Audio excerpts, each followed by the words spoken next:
Hello viewers, JSS health টিভিতে আপনাদের স্বাগত। আজকের এপিসোড এই গ্রীষ্মে কী ধরনের খাবার খাবেন ও সুস্থ থাকবেন সেই বিষয়ে। তীব্র গরমে বিপর্যস্ত মানুষ। বসন্তের ফুরফুরে আবহাওয়ায় পেরিয়ে তীব্র গরমে হাঁসফাঁস করছে জনজীবন। অসুস্থ হয়ে পড়ার সংখ্যাটা ক্রমশ বৃদ্ধি পাচ্ছে। তাই পোশাক থেকে শুরু করে খাওয়া দাওয়া সবকিছুই নিয়ন্ত্রণ করা ভীষণ জরুরি। তাই এই গরমে হাইড্রেটেড থাকা খুবই প্রয়োজন। জল তো বেশি খেতেই হবে, সেই সঙ্গে তরমুজ, ডাবের জল, নুন, চিনি, লেবুর শরবত এসব খেতে হবে। তবে এই সময় এমন কিছু খাবার কম খাওয়া জরুরি। গরমকালে প্রথম যে বিষয় মাথায় আসে তা হলো ডিহাইড্রেশন, অর্থাৎ শরীরে ইলেকট্রোলাইটের ভারসাম্য নষ্ট হয়ে যাওয়া। ইলেকট্রোলাইট বলতে বোঝায় ম্যাগনেসিয়াম, পটাশিয়াম, সোডিয়াম, ক্লোরাইড। শরীরের ভারসাম্য বজায় রাখতে এগুলির গুরুত্ব যথেষ্ট, বিশেষ করে গরমকালের জন্য।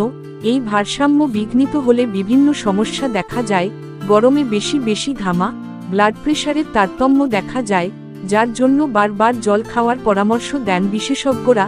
এছাড়াও জল ছাড়াও যেগুলি খাওয়া দরকার তা হলো ডাবের জল, গরমের বিভিন্ন ফল, সবজি ইত্যাদি। গরমে যে জিনিসগুলি খাওয়া উচিত নয় তা হলো অতিরিক্ত ভাজাভুজি, ফাস্ট ফুড, অতিরিক্ত জাঙ্ক ফুড। এগুলি শরীরের জন্য ক্ষতিকর। অনেকে গরম থেকে বাঁচতে বেশি পরিমাণে গ্লুকোজ খেতে শুরু করে।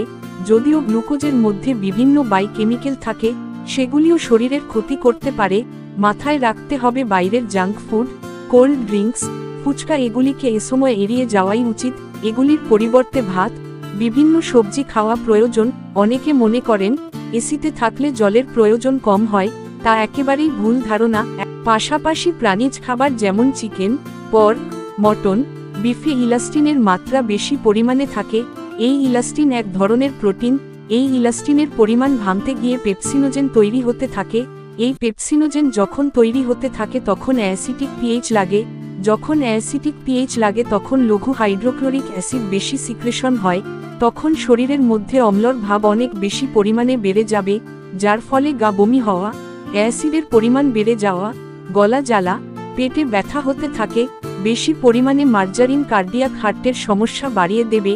একই সঙ্গে বাড়বে ব্লাড প্রেশারের মাত্রাও। সেজন্য অনুষ্ঠান বাড়ি গেলে সংযতভাবে খাওয়া দরকার। এ সময় নন ভেজ এড়িয়ে যাওয়াই ভালো। সুতরাং এই প্রতিবেদন এখানেই সমাপ্ত করলাম। ভালো থাকুন, সুস্থ থাকুন। ধন্যবাদ।